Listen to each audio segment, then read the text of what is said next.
Yeah, good evening everyone. Today we are doing videography for chapter number 6 AOD applications of derivative class 12th mathematics. Question you can see on my screen. Question number 1, 4, 5 are not there in the syllabus. We'll start with question number 2. Yes, Karthik, can you please read question number 2 for me? Show that the function given by f(x) equals to log x by x has maximum at x equals to e. तो यहाँ एक function दिया log x over x. हमें ये show करना है कि maximum है at x equal to e. Miscellaneous chapter number 6. Question number है हमारा ये 2. फंक्शन हमें दिया हुआ है log x अपॉन x. हमें शो करना है कि ये इसकी मैक्सिमम वैल्यू है at x equal to e. तो क्लास सबसे पहले सेम डबल डेरिवेटिव टेस्ट से ही कर लेते हैं, राइट? पहले सिंगल डेरिवेटिव निकालते हैं. आपको पता है प्रोडक्ट रूल लग रहा है u बाय v. सभी को पता है प्रोडक्ट रूल में डिनोमिनेटर का स्क्वायर यानी कि x का square x into derivative of numerator, denominator into derivative of numerator. Log x का डेरिवेटिव 1 बाय x है minus numerator into derivative of denominator. ठीक है, ये x से x काट दो तो न्यूमिनेटर में ये बच गया 1 minus log x over x square. ये हमारा f डैश x आ गया. कार्तिक स्टेप्स आपको पता होने चाहिए. f डैश x को 0 के इक्वल पुट करो तो ये आ गया 1 minus log x over x square equal to में 0.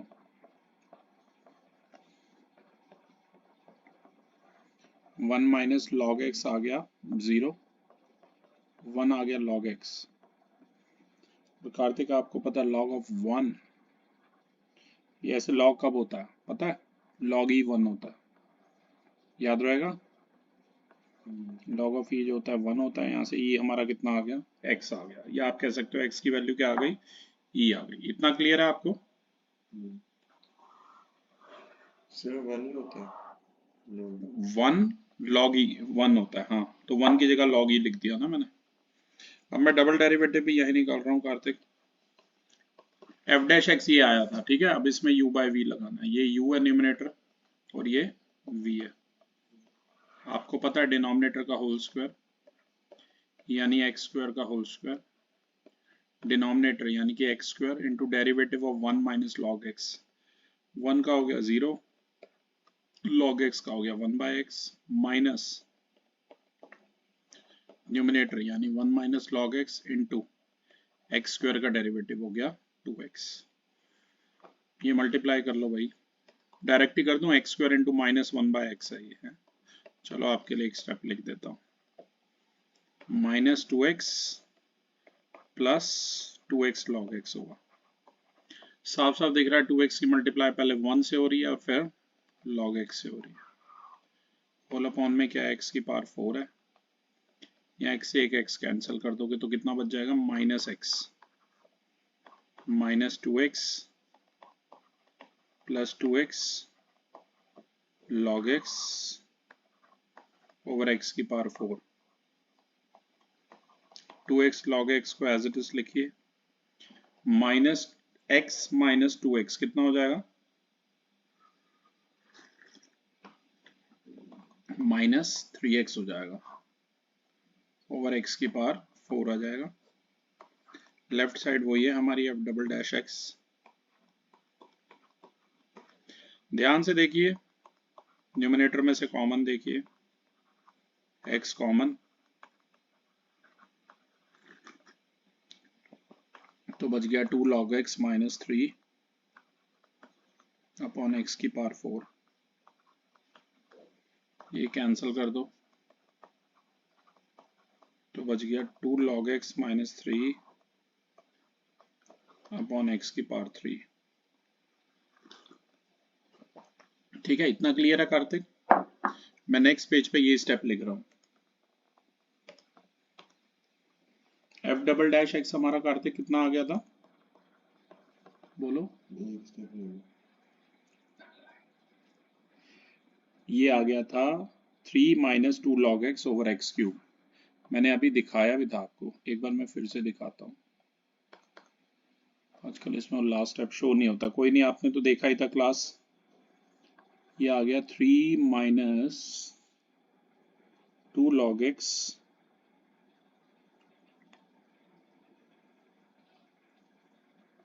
ये बचा था 2 log x माइनस 3 ओवर में एक्स क्यूब, ठीक है ना। अगर आपको ध्यान हो, थोड़ा सा स्पीड से करिए क्लास ताकि आप हमारे साथ साथ कर सकें। अब हमारी वैल्यू आई थी ई पे हमें चेक करना है, एफ डबल डैश ई पर।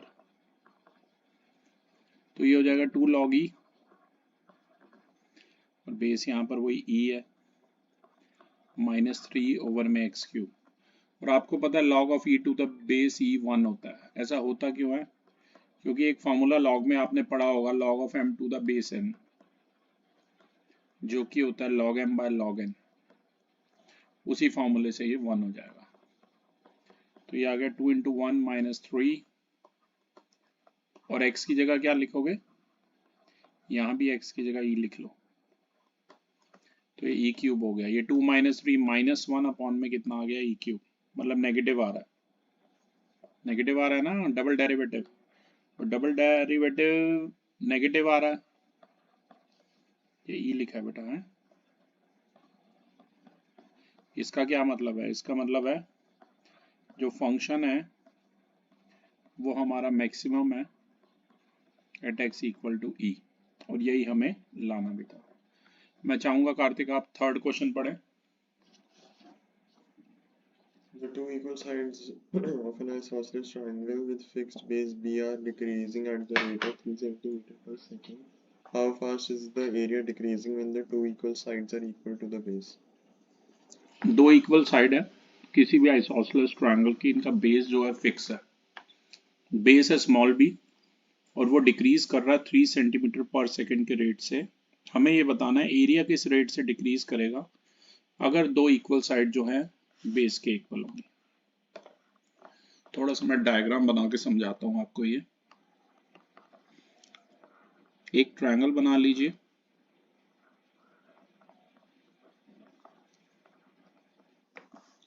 ट्रायंगल का नाम दे दीजिए ABC। AL जो है परपेंडिकुलर है BC पर, कुछ ऐसे परपेंडिकुलर है कि ये बेस को भी दो इक्वल हाफ में डिवाइड कर रहा है, और बेस BC जो है उसे मैंने क्या माना है? स्मॉल b माना है। तो BL और LC जो है वो b/2 हो जाएगा,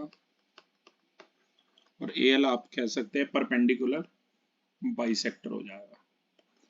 ये दोनों साइड इक्वल दे रखी थी, AB और AC, इन्हें आप x मान लीजिए, ठीक है। तो सबसे पहले ट्रायंगल ABL में लगाइए प्रॉपर्टी पाइथागोरस। AL हमारा अननोन है, ABL में आप सभी को पता है ये वाला एंगल 1 जो है वो 90 डिग्री है, और हाइपोटेनस की जगह x है यानी AB है, परपेंडिकुलर की जगह आपको पता है AL है, और बेस की जगह BL है, और मैं डायरेक्ट लिख रहा हूँ बेस कितना था हमारा b/2 था, राइट। इसे सॉल्व करोगे आ जाएगा x² is equal to AL² plus b²/4। इसे यहाँ ले जाइए, AL² आ गया हमारा x² माइनस b²/4। तो यहाँ से AL की वैल्यू निकाल लीजिए, वो आ जाएगी root of x² minus b²/4। इसे इक्वेशन नंबर 1 दे दीजिए, ठीक है। अब हम एरिया निकालेंगे पूरे ट्रायंगल ABC का, क्योंकि उसने बोला था कि एरिया किस रेट से डिक्रीज हो रहा है। अगर जो इक्वल वाली साइड है वो डिक्रीज हो रही है, dx/dt दिया हुआ था 3 सेंटीमीटर पर सेकेंड। एरिया का फॉर्मूला बताइए Kartik. Half into base into height. BC की जगह क्या लिखोगे, स्मॉल b, और AL की जगह x square minus b square by 4। ये इक्वेशन नंबर आ गई 2। ध्यान से देखिए, ये हमें दिया हुआ था कि dx बाय dt जो है 3 सेंटीमीटर पर सेकेंड है, और एरिया हमारा ये आया था, एरिया आया था b by 2 under root x square minus b square, under root of x square minus b square by 4 आया, ठीक है ना। तो अब मैं क्या करूंगा, इसे भी डिफरेंशिएट कर दूंगा with respect to small t। तो dA बाय dt, यहाँ b बाय 2 भैया एक कांस्टेंट है, ठीक है, उसको तो पहले ही बाहर ले लियो। ये रूट थीटा का डेरिवेटिव होता है 1/2 रूट थीटा, तो ये हो जाएगा 1/2 रूट में x square minus b square by 4। Further x square का डेरिवेटिव 2x और बी स्क्वायर बाय 4 का 0, क्योंकि बी स्क्वायर बाय 4 एक कांस्टेंट है। लेकिन एक बात और ध्यान रखना, यहाँ x का करना है अब हमें, और x का इसके साथ फर्दर dx बाय dt भी आएगा, क्योंकि t के रिस्पेक्ट में कर रहे हैं हम, x के रिस्पेक्ट में नहीं कर रहे हैं। ओके, इसे थोड़ा सा सॉल्व कर रहा हूं मैं, यहीं पर इसका एलसीएम ले रहा हूं, तो ये हो जाएगा 4x square minus b square. तो dA बाय dt ये हो गया b बाय 4 इंटू में ये 4 ऊपर चला जाएगा और स्क्वायर रूट में है, तो रूट ऑफ 4 है, और यहाँ नीचे क्या बचा, root of 4x square minus b square, further है into 2x into dx by dt, और dx बाय dt की जगह क्या लिख सकता हूँ मैं, 3 लिख सकता हूँ, राइट। यहाँ मैं लिख देता हूँ कि मैंने dx बाय dt की जगह 3 पुट कर दिया। आपको पता ही है dx बाय dt कितना था हमारा, 3 सेंटीमीटर पर सेकेंड था, ठीक है। अब ये तो सॉल्व होके आ गया, मतलब जो भी आ गया, ये यहाँ पे 2d में 2dx नहीं होना चाहिए, किसमें, यहाँ पे dx में 2dx नहीं वो एक ही बात है, पहले एक्स स्क्वायर का डेरिवेटिव किया 2x, फिर x का डेरिवेटिव किया dx बाय dt, ध्यान रखना आपको। ये यहाँ जो कट रहा है काट दीजिए, ये 2 1 दा 2 2 दा कट जाएगा, और ये रूट ऑफ 4 को भी है ना अपने माइंड में 2 लिख ले, और ये 2 से 2 काट दो। कहने का मतलब है dA बाय dt सॉल्व हो क्या आ गया, 3bx, ये रूट 4 कट गया, okay, 4x square minus b square upon में root of 4x square minus b square आ गया, इसे नंबर 3 दे दीजिए। अब उन्होंने बोला था कि एरिया किस रेट से डिक्रीज हो रहा है, अगर ये वाली जो इक्वल साइड है x और बेस बराबर हो जाएगा, मतलब x इक्वल टू b हो जाएगा, तो जहां जहां x है वहां वहां b पुट कर दो, तो ये हो गया 3b square 4b square minus b square हो गया नीचे। सॉल्व करोगे रूट ऑफ 3b स्क्वायर आ गया, ओके। इसे ऐसे लिख सकते हैं रूट 3 इंटू में b, ये काट दो तो यहाँ रूट 3 बचा, और ये b से एक b बच गया, तो आंसर आ गया रूट 3b। तो फाइनल आंसर जो है, एरिया जो है इस रेट से डिक्रीज हो रहा है, रूट 3b सेंटीमीटर पर सेकंड के रेट से जो है हमारा एरिया डिक्रीज हो रहा है, राइट। और ये याद रखना है कंडीशन कब थी, जब x और b दोनों बराबर थे, okay. Moving on to next question, question number 4 5 है नहीं सिलेबस में, मैं चाहूंगा आप क्वेश्चन नंबर 5 पढ़े, 5 तो है नहीं, सॉरी 6 पढ़े। Find the intervals in which the function f given by f x equals to 4 sin x minus 2x minus x cos x by 2 plus cos x is increasing decreasing। Increasing decreasing के वैसे भी हम एक video और बनाएंगे, काफी सारे question हमारे रह गए थे, तो चलिए क्वेश्चन नंबर 6 इंक्रीजिंग डिक्रीजिंग का ही है, ये कर लेते हैं। सबसे पहले फंक्शन मैं लिख देता हूं आपको, फंक्शन हमें दिया हुआ है 4 sin x minus 2x minus x cos x upon में 2 प्लस cos x। हमें ये बोला है कि ये फंक्शन कब इंक्रीज कर रहा है कब डिक्रीज कर रहा है, ये हमें बताना है। ठीक है, तो इसके लिए बेटा हमें पहले क्या करना है, इसका डेरिवेटिव निकालना है। और डेरिवेटिव निकालने से पहले मैं इसको जरा एक सिंप्लीफाइड फॉर्म में कन्वर्ट करना चाहता हूँ। ठीक है, कैसे? इसमें से ध्यान से देखो क्या कॉमन आ रहा है, इन दोनों में से x कॉमन आ रहा है। तो इस फंक्शन को मैं लिख देता हूँ 4 sin x minus x common ले लो तो अंदर बच गया 2 प्लस cos x अपॉन में है ये 2 प्लस cos x। इसे कार्तिक आप लिख लीजिए आप 4 sin x upon 2 plus cos x minus x bracket में 2 प्लस cos x अपॉन में 2 plus cos x। 2 plus cos x से 2 प्लस cos x कट कर दीजिए, तो फंक्शन हमारा सॉल्व होके बन गया है 4 sin x अपॉन में 2 प्लस cos x माइनस में x। ठीक है ना, ये बन गया। अब मैं फर्स्ट डेरिवेटिव निकालता हूँ, इसमें तो u बाय v लग रहा है आपको, साफ दिख ही रहा है। 4 sin x को ही मैंने इकट्ठा लिया है, तो ध्यान से देखिए डिनोमिनेटर में ये है डिनोमिनेटर का होल स्क्वायर मतलब 2 प्लस cos x का होल स्क्वायर, ये है 2 plus cos x as it is denominator into derivative of numerator. 4 sin x का डेरिवेटिव आ गया 4 cos x माइनस न्यूमिनेटर यानी कि 4 sin x into derivative of denominator, 2 का हो गया 0 और cos x का हो गया माइनस sin x। याद रखना, इसे हम सॉल्व करते हैं, ये हमारा बन जाएगा 8 cos x plus 4 cos square x plus 4 sin square x upon 2 plus cos x का होल स्क्वायर। और कार्तिक आप ध्यान नहीं दे रहे हो, यहाँ पर x भी था तो x का डेरिवेटिव ये -1 है, तो ये चीज ऐसे है और यहाँ पर -1 है। इसको ध्यान से देखो, 4 कॉमन ले लो तो ये आ गया 4 ब्रैकेट में cos, यहीं कर रहा हूँ स्टेप है, 4 ब्रैकेट में cos square x plus sine square x, मतलब इसकी जगह डायरेक्ट आप 1 लिख सकते हो। कहने का मतलब है f डैश x हमारा सॉल्व होके आ गया 8 cos x प्लस 4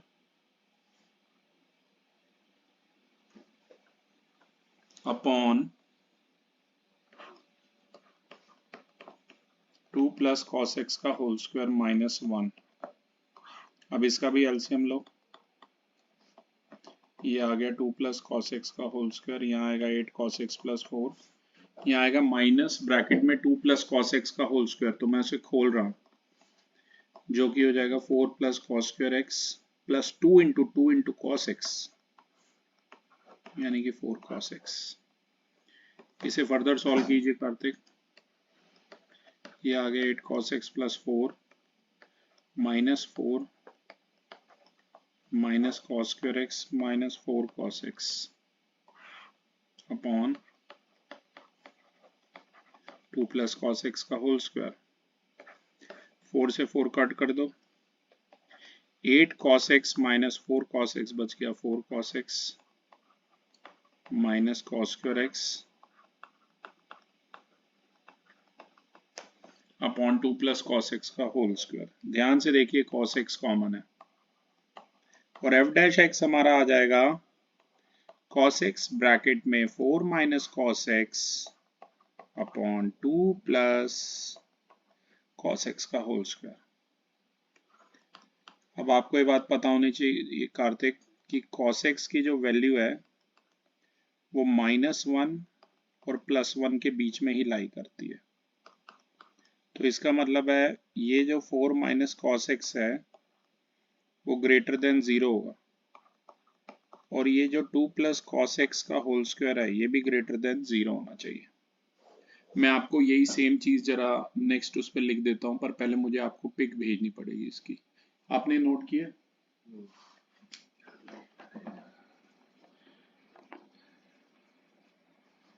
एक सेकंड दीजिए क्लास।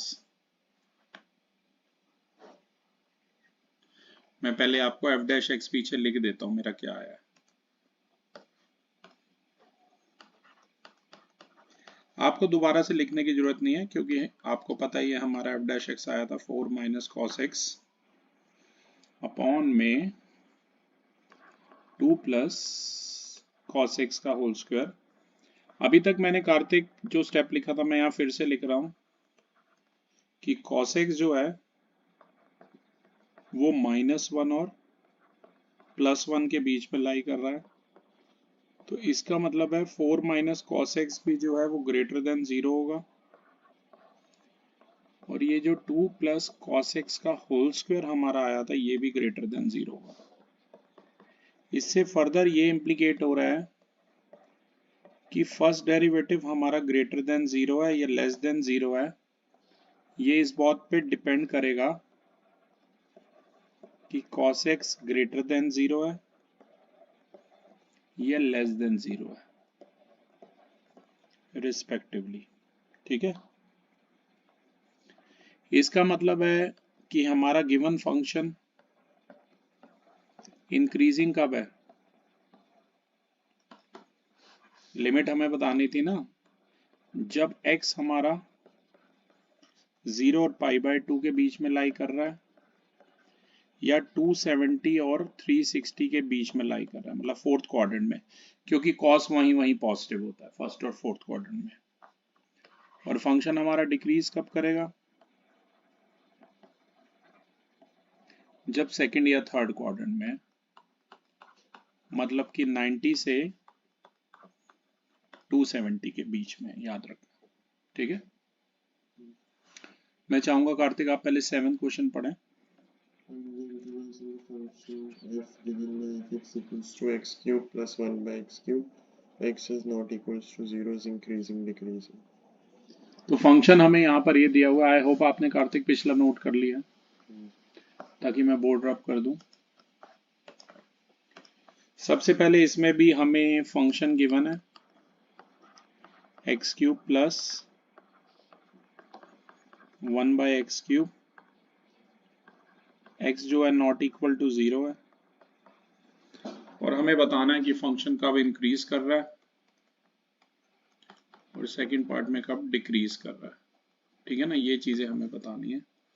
स्टेप आप सबको पता ही होने चाहिए कार्तिक, अब तक तो याद ही हो जाने चाहिए। सबसे पहले एफ डैश एक्स निकालिए, एक्स क्यूब का आ गया 3x square, 1 by x cube को आप ऐसे भी लिख सकते हैं एक्स की पावर -3, उसका आ जाएगा -3x की पावर -4, तो एफ डैश एक्स आ गया 3x स्क्वायर -3 ओवर एक्स की पावर 4।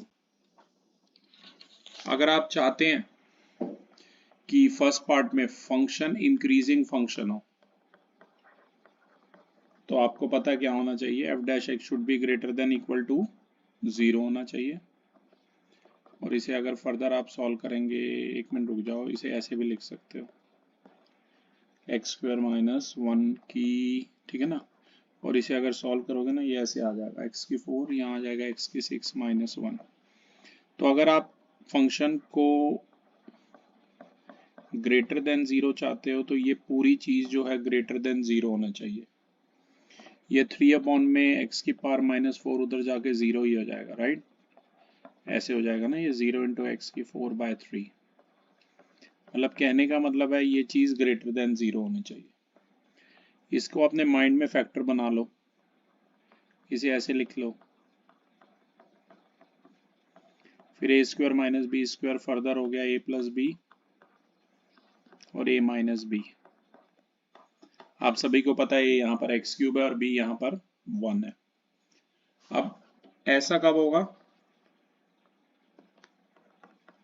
ऐसा तब होगा जब या तो एक्स क्यूब प्लस 1 हमारा ग्रेटर देन 0 या एक्स क्यूब -1 ग्रेटर देन 0। तो इसमें एक्स क्यूब ग्रेटर देन -1 आ गया, यहाँ पर एक्स क्यूब ग्रेटर देन 1 आ गया। ठीक है, ये ध्यान रखना। इसके बाद मैं यहाँ सॉल्व कर रहा हूँ, एक सेकेंड रुकिए। एक्स क्यूब ग्रेटर देन -1 का मतलब है अगर आप दोनों तरफ क्यूब रूट ले लोगे तो x ग्रेटर देन -1 आएगा, और x क्यूब ग्रेटर देन 1 में भी क्यूब रूट ले लोगे तो x ग्रेटर देन 1 आएगा। तो x ग्रेटर देन 1 और x ग्रेटर देन -1 का इतना सही मतलब है x should be greater then 1। ठीक है, ये तो मैंने कब लिया था, जब x क्यूब। अब इसका एक और केस भी हो सकता है, इस फर्दर इस पार्ट का देख रहे हो, ये इक्वेशन 1 थी, एक बार तो मैंने दोनों ग्रेटर लिए थे, अब मैं दोनों लेस लूंगा, कुछ ऐसे। ये इसी का केस नंबर 2 है, राइट। एंड लिख देना कि हो सकता है x क्यूब -1 लेस देन 0 या x cube plus 1 less than 0। इसे सॉल्व करो, x cube less than 1, x cube less than -1, cube root ले लो x लेस देन -1। अब x 1 से भी छोटा और -1 से भी छोटा है, तो इसका मतलब x इज लेस देन -1, यानी कि ये जो फंक्शन है हमारा कब इंक्रीज कर रहा है, ये इंक्रीज कर रहा है अगर x -1 से छोटा है और 1 से बड़ा है, याद रखना। ठीक है, ये तो हो गया फर्स्ट पार्ट। अब मैं इसका सेकंड पार्ट करता हूं। सेकंड पार्ट में मुझे इसे डिक्रीजिंग लाना है, और अगर फंक्शन को डिक्रीजिंग फंक्शन बनाना है कार्तिक, तो f डैश एक्स जो है लेस देन 0 होना चाहिए। और अगर आपको ध्यान हो तो f डैश एक्स हमारा क्या आया था, मैं सीधा सॉल्व करके लिख दूं कार्तिक, मतलब ये चीज आई थी x की 6 -1, वो 3 और x स्क्वायर को वैसे ही मैं सीधा राइट में ले गया। अब इसके मैंने फर्दर फैक्टर बनाए थे, अगर आपको याद हो तो x cube -1, x cube plus 1, ये a square minus b square से बने थे। ठीक है ना। अब इसका ये पार्ट देख लो फर्दर, या तो x क्यूब -1, ये चीज लेस देन 0 कब होगी, अगर x क्यूब -1 ग्रेटर देन 0 होगा, और एक x cube plus 1 less than 0 होगा। ठीक है, या ऐसे होगा, या बी पार्ट में x क्यूब -1 लेस देन 0 होगा, और ये चीज ग्रेटर देन 0 होगी। ठीक है, ये ध्यान रखना। अब इसे अगर सॉल्व करोगे तो वही चीज आ जाएगा, यहां से x less than -1, x less than 1, ये सारे केसेस आ जाएंगे। ठीक है, अगर आप इन्हें समराइज करेंगे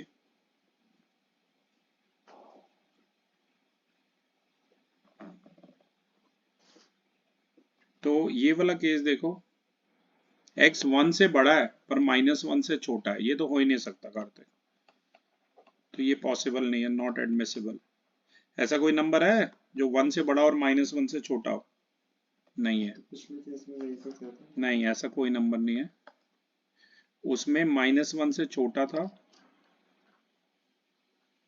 और 1 से, हाँ, तो वो भी नॉट एडमिसिबल आ जाएगा, राइट। एक सेकेंड रुको, यहाँ x 1 से बड़ा है और -1 से भी बड़ा है। Okay, x less than 1 greater than -1, तो मैं क्या ये कह सकता हूँ ना, -1 और 1 के बीच में लाई कर रहा है, यानी कि फंक्शन कब डिक्रीज कर रहा है, it's decreasing when x is greater than -1 but less than 1, ये केस था वो। ठीक है, अब मैं चाहूंगा अगला जो क्वेश्चन है वो भी हमारा मैक्सिमा मिनिमा से रिलेटेड है, 8th वाला आप पढ़ें। Find the maximum area of isosceles triangle inscribed in the ellipse x square by a square plus y square by b square equals to 1 with its vertex at one end of the major axis. Ellipse की यहाँ पर equation दे रखी है मैं Kartik, x square by a square plus y square by b square equal to 1, vertex at one end of the major axis. तो मैं मान के चलता हूँ कि इलिप्स आपको पता ही है, 11th क्लास में आपने पढ़े हैं, नहीं पढ़े तो इस पर भी मैंने वीडियो बना रखा है, आप चाहें तो देख सकते हैं। ठीक है, थोड़ा सा मैं समझाता हूँ। मैं मान के चल रहा हूँ कि जो इसकी मेजर एक्सिस है ना, लेट कर लो नॉर्मल वाला एलिप्स है, और मेजर एक्सिस क्या है, वो एक्स एक्सिस है, ठीक है। ये पॉइंट ओ मान लीजिए, ये बी, ये बी डैश, ये सभी को बताइए x, x dash, y, y dash है, ठीक है। यहाँ कोई ऐसे ट्रायंगल है, यहाँ कोई आइसोसेलेस ऐसे ट्रायंगल बना लीजिए। पी के जो कोऑर्डिनेट हैं वो है ए कॉस थीटा और बी साइन थीटा, और यहाँ पर पी डैश के ये वाला पॉइंट मैंने एम माना है, और ये एक्स एक्सिस पे है तो इसके हो जाएंगे ए कॉमा जीरो, वाई ऑर्डिनेट इसका जीरो होगा, ठीक है। तो ये हमारा इलिप्स हमने माना। इलिप्स की इक्वेशन आपको दे ही रखी थी, x square upon a square plus y square upon b square equal to 1। कह रहा है इसका जो वर्टेक्स है, ये इसका वर्टेक्स है, देख रहे हो ना, it is at one of the major axis. Major axis मैंने कौन सी मानी है, एक्स एक्सिस मानी है। सबसे पहले आप मान लो कैपिटल ए इसका एरिया है, आइसोसेलेस ट्रायंगल, जिसका नाम मैंने क्या लिया Kartik, A P P dash लिया। एरिया ऑफ ट्रायंगल आपको पता, हाफ इंटू बेस, बेस है इसका पी पी डैश और ऑल्टीट्यूड है इसका ए एम, ठीक है। पी पी डैश ये हमारा हो जाएगा a b bracket 2b sine theta, और ए एम ये हो जाएगा a minus a cos theta. Ellipse के बारे में अगर पता है तो ये चीज़ें आपको पता होनी चाहिए, ठीक है। यहाँ इस 2 से ये 2 काट लीजिए, तो कैपिटल ए जो एरिया है वो सॉल्व होके आ जाएगा ए बी ब्रैकेट में, इसमें से भी फर्दर है कि ए कॉमन आ रहा है, पर उसे मैंने मतलब कुछ साइन 2 थीटा के टर्म में बनाया है, ठीक है ना। थोड़ा सा मैं आपके लिए वैसे बनाने की कोशिश करता हूँ। ये b sine theta as it is रहने दो, ये हो गया a ब्रैकेट में 1 माइनस कॉस थीटा।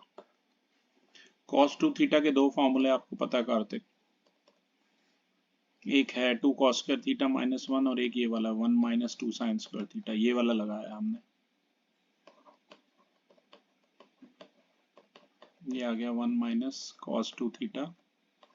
मतलब यहाँ से अगर 1 माइनस कॉस थीटा की वैल्यू चाहिए तो वो हो जाएगी 2 sine square theta by 2, right. कितनी हो जाएगी, 2 साइन स्क्वायर थीटा बाय 2। इसे थोड़ा सा और सॉल्व कीजिए, ये फर्दर हो गया a square b square sine theta, और 1 माइनस कॉस थीटा की जगह आ गया 2 साइन स्क्वायर थीटा बाय 2। ये थोड़ा सा ऐसे कॉम्प्लिकेट हो रहा है। अगर इसको आप फर्दर उस फॉर्म में बनाते हो, एक और फॉर्म में भी लिख सकते हो ऐसे लिखने की बजाय इसे, एक मिनट रुकिए, ये हमारा बच गया था a b bracket 2b sine theta. अगर इसे फर्दर आप सॉल्व करते हो तो आप इसे ऐसे भी लिख सकते हो कार्तिक, ए बी ब्रैकेट में ये मल्टीप्लाई हो रहा है, साइन थीटा की 1 से हो गई साइन थीटा, माइनस ये क्या बन गया sine theta into cos theta, ऐसे भी लिख सकते हैं कि नहीं। ये साइन थीटा की मल्टी, और यहाँ मैंने 2 से ऐसे ऊपर नीचे डिवाइड कर दी, ये फॉर्म ज्यादा इजी रहेगी। तो ए हमारा बन जाएगा ए बी ब्रैकेट में साइन थीटा, तो ये नहीं लगाया मैंने, याद रखना है, minus half into sine 2 theta बन गया। अब मैं इसका डिफरेंशिएशन नेक्स्ट पेज पे कर लेता हूँ आपके लिए, ठीक है, क्योंकि हमें ये मैक्सिमम प्रूफ करना है। आई होप इतना कर लिया आपने कार्तिक।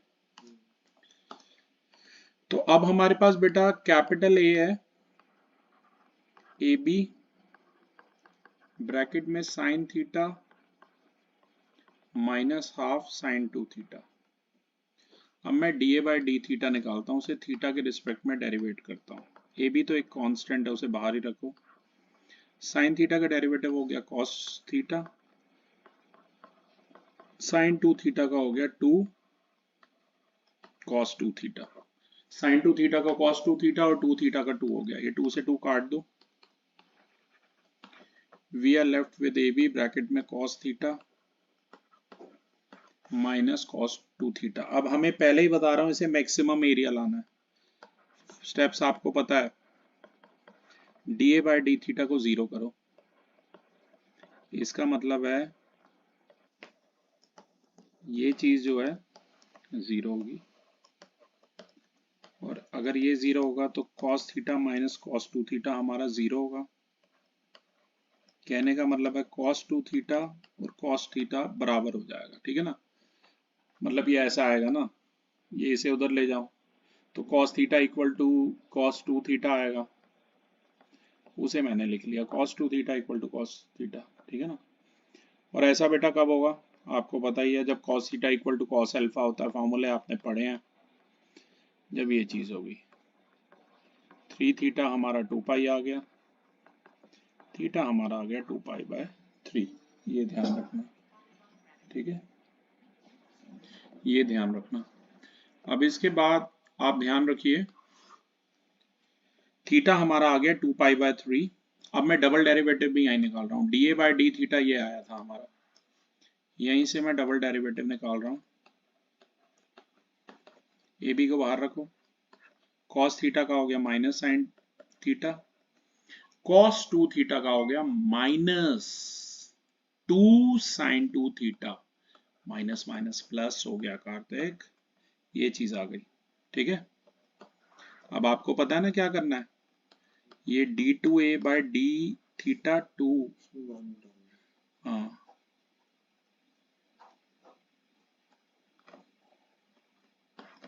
इसमें थीटा की जगह 2 पाई बाय 3 डालो, तो ये बन जाएगा ए बी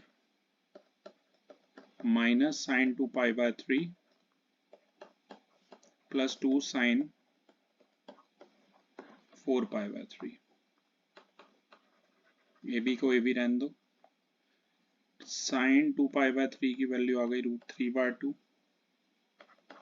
और ये आ जाएगा 2 इंटू माइनस √3/2, 2 से 2 काट दो,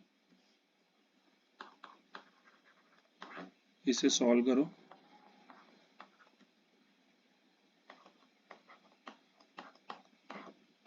एलसीएम वेलसीएम ले लो, तो ये आ जाएगा -3√3/2 इंटू ए बी, और आपको पता है ये लेस देन 0 है, नहीं कटेगा, दो माइनस से ऐड होंगे, साइन में माइनस का आएगा। ये इसकी वैल्यू आप वैसे ही निकालनी है, साइन 2 पाई बाय 3 की वैल्यू आपको नहीं आती निकालने तो बड़ी शर्म की बात है। 2 इंटू 60 120, क्लास 11 पढ़ी है, लग नहीं रहा पढ़ी है। ऑनलाइन में तो टीचर का गला खराब होता ही नहीं है, उस बेचारे का गला खराब हो गया, आपको बात ही नहीं समझ आई। एनीवेज ये cos 30, ये सेकंड क्वाड्रेंट में आफ्टर स्कूल, वहाँ ये प्लस होगा, साइन को देखेंगे cos 30 होता है √3/2, ऐसे वैल्यू आई है। ऐसे ही साइन 4 पाई बाय 3 की भी निकाल सकते हो। इन चीजों पे मैं टाइम नहीं वेस्ट करूंगा। डबल डेरिवेटिव मैं नेक्स्ट पेज पे लिख रहा हूँ। अब ए हमारा मैक्सिमम आ गया, राइट, इसके बाद कॉन्टिन्यूशन में लिखते रहिए। ए हमें मैक्सिमम ही प्रूव करना था, वो हमारा मैक्सिमम आ गया जब थीटा कितना है 2 पाई बाय 3 यानी कि 120 डिग्री है। और अगर आपको मैक्सिमम वैल्यू जाननी है ए की, वो हो जाएगी ए बी, उसी में पुट कर लो, मतलब साइन 2 पाई बाय 3 मतलब sine 120 degree minus half sine ये 4 पाई बाय 3 हो गया, मतलब साइन 240 डिग्री हो गया। चलिए कार्तिक के लिए हम साइन 240 की वैल्यू निकाल के बताते हैं।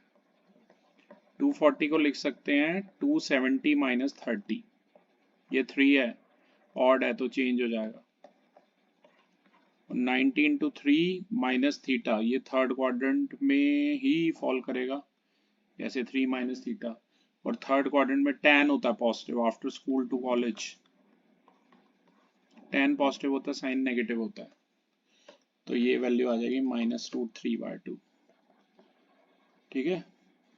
और ये वैल्यू पहले ही आपने निकाली थी, +√3/2 आई थी, इसे सॉल्व कर लीजिए, ये आ गया A B plus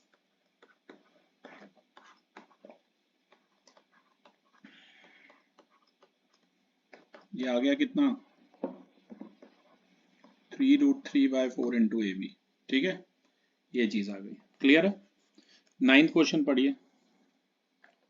Tank with rectangular base and rectangular sides open at the bottom is to be constructed so that its depth is 2 meter and volume is 8 meter cube. If building of tank costs rupees 70 per square meters for the base and rupees 45 per square meter for sides, what is the cost of least expensive tank? Okay, यहाँ पर काफी बढ़िया question है, ध्यान से देखिए। एक tank है जिसका रेक्टेंगुलर बेस है, रेक्टेंगुलर साइड है, ऊपर से खुला हुआ है, उसे ऐसे कंस्ट्रक्ट करना है कि उसकी डेप्थ जो है 2 मीटर है, वॉल्यूम है 8 मीटर क्यूब। अगर इस टैंक क्यूबॉइडल होते हैं, राइट, रेक्टेंगुलर विद हाइट। अगर आपको इस टैंक को बनाने का कॉस्ट, उसके बेस को बनाने का कॉस्ट आ रहा है 70 रुपए पर स्क्वायर मीटर, 70 पर स्क्वायर मीटर, और साइड बनाने का कॉस्ट आ रहा है 45 पर स्क्वायर मीटर, तो हमें बताना है सबसे लीस्ट कॉस्ट एक्सपेंसिव टैंक का क्या होगा, राइट। तो ध्यान दीजिए, क्वेश्चन नंबर है ये 9th। मैंने जैसे बताया टैंक होते हैं क्यूबॉइडल भाई। ठीक है, पहले ऐसे टैंक बनते थे क्यूबॉइडल हैं। तो लेंथ और ब्रेड्थ को, ये लेंथ है इसे भी x मीटर मान लीजिए, और जो ब्रेड्थ है उसे भी आप x मीटर मान लीजिए। इसे x और y मान लो, लेंथ और सॉरी रेक्टेंगल है ना, तो ये अलग अलग ही होंगे ऑब्वियसली।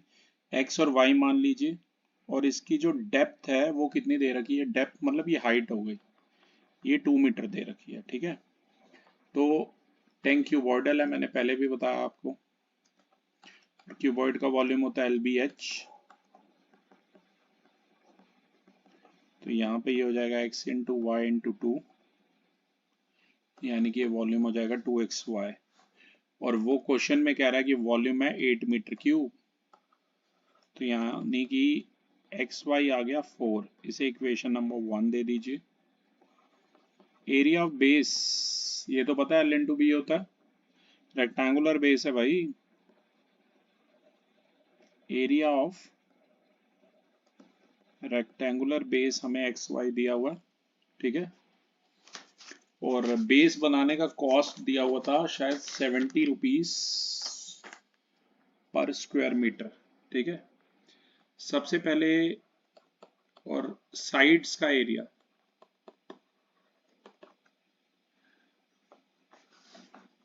ये साइड है 2 ब्रैकेट x प्लस वाई, ये ठीक है ना, दो साइड है 2 into 2 bracket x plus y, यानी कि ये हो जाएगा 4 ब्रैकेट x प्लस वाई। इसे नंबर 2 दे दो, इसे नंबर 3 दे दो। तो कंस्ट्रक्शन का कॉस्ट कितना आ रहा है,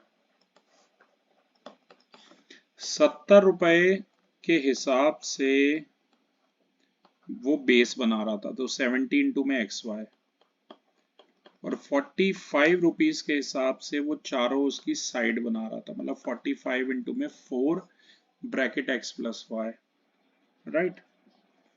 इसे सॉल्व कर लो थोड़ा सा, ये आ जाएगा 70xy plus 180 bracket x plus y, इसे नंबर 4 दे दो।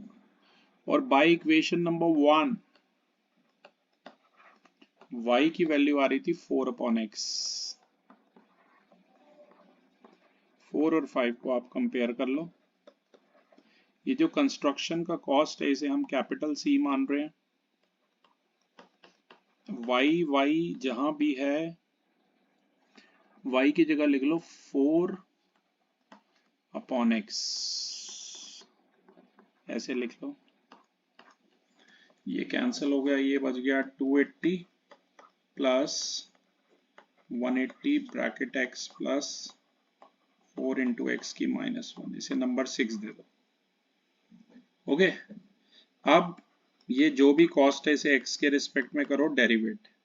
280 का हो गया 0, 180 को 180 रहने दो, x का डेरिवेटिव है 1, 4x की -1 का हो गया -4 इंटू एक्स की -2। इसे सॉल्व वगैरह कर लो, ये आ गया 180 bracket 1 -4 by x square, LCM लो 180 ब्रैकेट एक्स स्क्वायर -4 अपॉन में एक्स स्क्वायर। ये नंबर 7 आ गई, ये मैं नेक्स्ट पेज पे भी लिख रहा हूँ आपके लिए, राइट, कि नंबर 7 हमारी क्या आई है। मैं फिर से बता रहा हूँ, नंबर 7 हमारी सॉल्व होके आ गई थी 180 ब्रैकेट एक्स स्क्वायर -4 अपॉन में एक्स स्क्वायर। अब मैक्सिमा या मिनिमा के लिए स्टेप आपको पता ही है, जो भी फर्स्ट डेरिवेटिव है इसे 0 के इक्वल पुट कीजिए,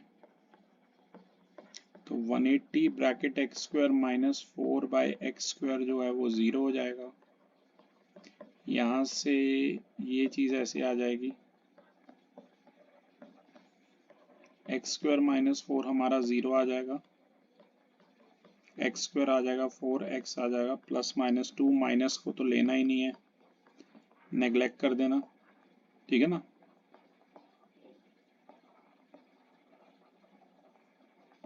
+2 को ले लेना, और ध्यान से देखो ये फर्स्ट डेरिवेटिव आया था ना, अगर आप इसका सेकंड डेरिवेटिव लेते तो हमें डायरेक्ट पता भी लग जाता कार्तिक ये क्या होगा क्या नहीं, कि नहीं। तो सेकंड डेरिवेटिव भी निकाल लेता हूँ मैं, 180 को मैं अलग रख रहा हूँ और इसमें u/v लगा रहा हूँ, तो ये डिनोमिनेटर का square, denominator into derivative of x square -4 which is 2x minus x square -4 into x square का डेरिवेटिव दैट इज 2x। इसे सॉल्व कर ले भाई, ये आ गया 2x cube minus 2x cube 2x into x square, 2x cube minus minus ये plus 8x upon में x की 4, ये कैंसिल, ये आ गया 180 इंटू 8 अपॉन में x क्यूब आ गया, ये आ गया डबल डेरिवेटिव dc, ठीक है। अब आपको पता है क्या करना है, इसकी डेरिवेटिव एक बार x की वैल्यू +2 पे निकाल लो, और एक बार माइनस को तो नेग्लेक्ट ही कर लिया था, +2 पे निकाल लो। तो +2 पे ये क्या आ रहा है, पॉजिटिव आ रहा है, वैल्यू पुट करने की जरूरत नहीं है कार्तिक, डायरेक्ट पॉजिटिव आ रहा है, ठीक है। तो पॉजिटिव आ रहा है, तो देयरफॉर ये जो c था वो मिनिमम आ रहा है at x equal to 2, y था 4/x, तो y भी कितना आ गया, 2 आ गया, मतलब ये टैंक क्यूबॉइड ना होके क्यूब हो गया भाई, 2/2/2 मीटर का। नहीं, क्यूब और क्यूबॉइड अलग अलग होते हैं, क्यूब में सारी साइड बराबर होती है, क्यूबॉइड में एल बी और एच अलग अलग होती हैं, ठीक है। तो उन्होंने पूछा था लीस्ट कॉस्ट, अगर आपका surface area volume mensuration clear नहीं है ना लोअर क्लासेस का, तो डबल डेरिवेटिव नहीं हो सकता क्लियर, ये ध्यान रखना। लीस्ट कॉस्ट ऑफ कंस्ट्रक्शन अगर आपको याद हो कार्तिक, तो वो हमारा था 280 प्लस 180 ब्रैकेट में था x की जगह आ गया 2 और ये 4/2 आ गया, ठीक है। इसे सॉल्व आप कर लेना कार्तिक खुद ही, आंसर आ जाएगा 1000 रुपीज, 1000 रुपये लगेंगे बनाने में।